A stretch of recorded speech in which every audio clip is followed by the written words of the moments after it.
Hi friends, welcome to Vinod Kumar Royals Ongole cows breeding form. Friends, ఇక్కడ కనిపిస్తున్న ఈ ఒంగోలు జాతి పెయ్య 2 పళ్ళతో ఉంది. ఈ ఒంగోలు జాతి పెయ్య ఇప్పుడు 58 అంగుళాలు సైజు కలిగి ఉంది. ఈ ఒంగోలు జాతి పెయ్య ఇప్పుడు కట్టి 3 నెలల గర్భంతో ఉంది.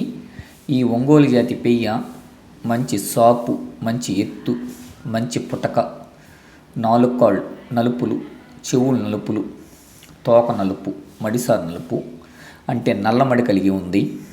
ఈ ఒంగోలు జాతి పెయ్య తల్లి 59.5 అంగుళాల సైజు కలిగిన ఒంగోలు జాతి ఆవు. అది కూడా నల్లమడి కలిగిన ఒంగోలు జాతి ఆవు. ఈ ఒంగోలు జాతి పెయ్య దాని తల్లికి 2వ ఈతలో జన్మించింది. ఇలాంటి ఒంగోలు జాతి పెయ్యలను జాగ్రత్తగా పోషణ చేసుకుంటూ సమయానికి తిండి, నీరు అందిస్తూ ఉంటే మంచి జాతి లక్షణాలు కలిగిన దూడలు జన్మిస్తాయి. జై Hind. Thank you for watching. ఈ వీడియో మీకు నచ్చినట్లయితే లైక్ అండ్ షేర్ చేయండి. ఛానల్ని సబ్స్క్రైబ్ చేయడం మాత్రం మర్చిపోకండి. ధన్యవాదములు.